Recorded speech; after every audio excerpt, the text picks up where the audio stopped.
Alright, Shalom. First and foremost, I want to give all praise and honor and glory to Yahweh Bashim Yahweh Shai. Double honors to the apostles and elders of the great millstone, and salutations to the Yaki pushing this word in truth and sincerity with charity. Um, Topic on this lesson is going to be about the Lord coming back, but not the way that these Christians or all these people believe. Especially, all these people are gonna get surprised when they find out that the Son of God is an actual so-called black man, and he's not coming back with love, lollipops, and hugs, but he's coming back with vengeance, and he's gonna destroy this place. I'm gonna start off with Luke chapter 12, verse 49. I am come to send fire on the earth, and what will I if it be already kindled? Because before the Lord comes back, chaos is already gonna hit the streets. You know, you already you have Satan against Satan, man. You have the Edomites are want to impeach Trump. And then you already have these race wars rising up. You have the physical famine and the spiritual famine coming. You got Jacob's trouble at hand. You got the RFID chip, and they're gonna enforce it, and all this is right around the corner. That's why the scripture says, "What will have already be kindled?" Because before the Lord comes, there's already gonna be chaos. And then when the Lord does come back, he's coming to kill the 2/3 and these heathens. You know, he's coming back to wipe off all wickedness from the earth, and he's coming back for these Edomites, man. Because as we know in the scriptures that Edom is gonna be the nation that's gonna get desolated, because they were just made to be wicked, you know. But this is Ezekiel 25 and 14. No, actually, I'm gonna start at 13.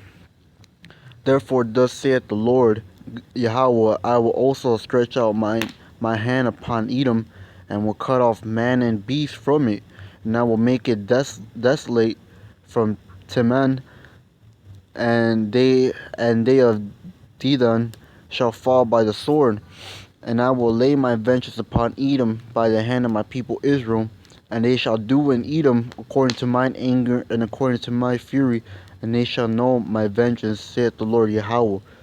Alright, and the Lord is definitely going to come back for these Edomites, man. He's going to tread down the wicked, man. As said in, if I believe that's Malachi 4 and 3. The Lord is going to tread down these wicked, man, and these heathens are going to be ashes of the ashes under our soul, under the soles of our feet, you know, and as said in the scriptures and Daniel, that the saints are gonna take the kingdom, man. They're not gonna negotiate with Edom. They're not gonna build a kingdom on top of a kingdom. They're gonna come back and take the kingdom, man, by force.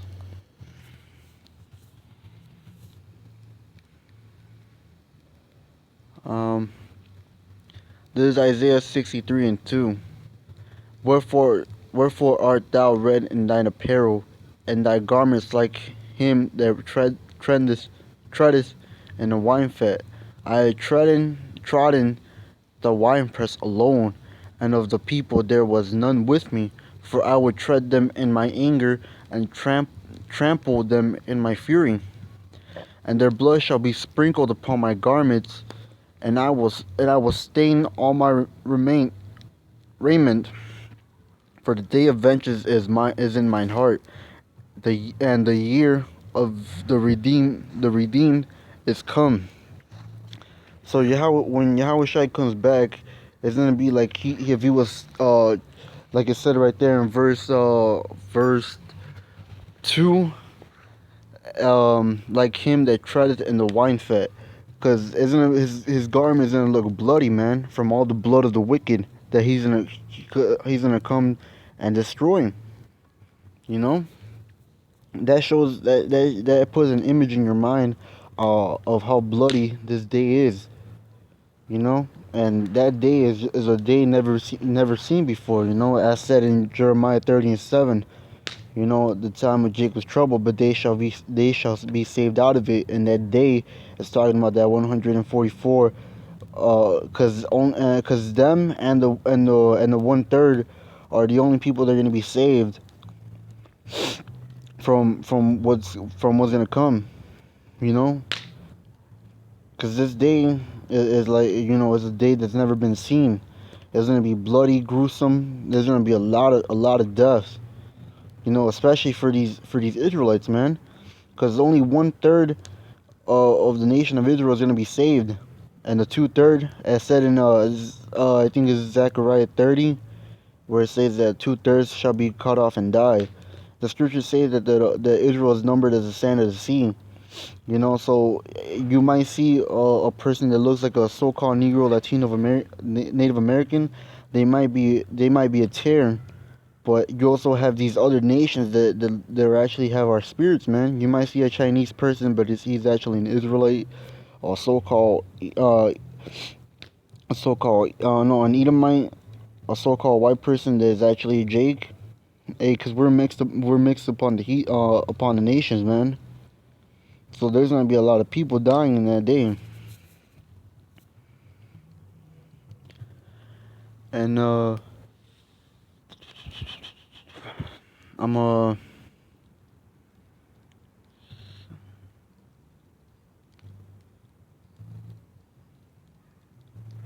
I'm gonna end it off with this. This is Revelations chapter 14, verse 20. Uh, actually,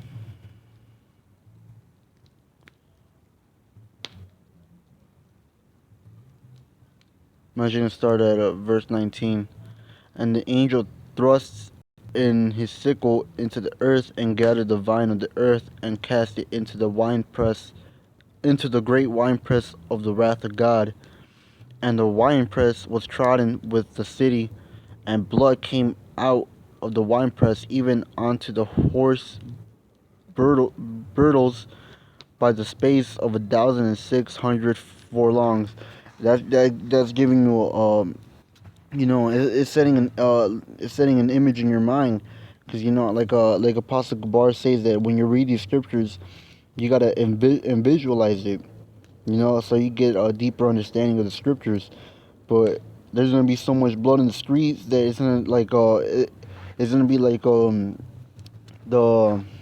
be like the size of the horse's bridle, like the where their jaw is at. That's how much blood's gonna be out here, man. It's not really gonna look like that, but it's just giving you a visualization of how much blood is gonna be on the streets. You know, you're gonna scripture says that if I believe is in Isaiah or in Jeremiah, where it talks about there's gonna be a lot of people dead in the streets, that they're not gonna be buried, man. There are gonna be so many bodies out here.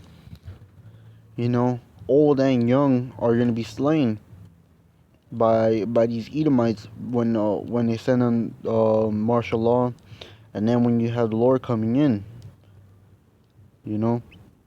So that day of the Lord is a is a gruesome is a gruesome day, but it's gonna be a beautiful day onto those that are ready to go back home, man.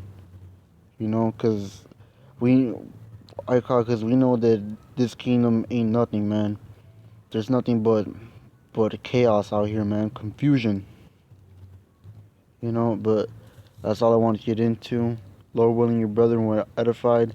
With that, I want to give all praise, honor, and glory to Yahweh Ba'Hashem Yahushai.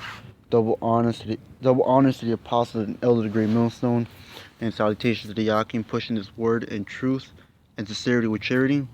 And with that, Shalom.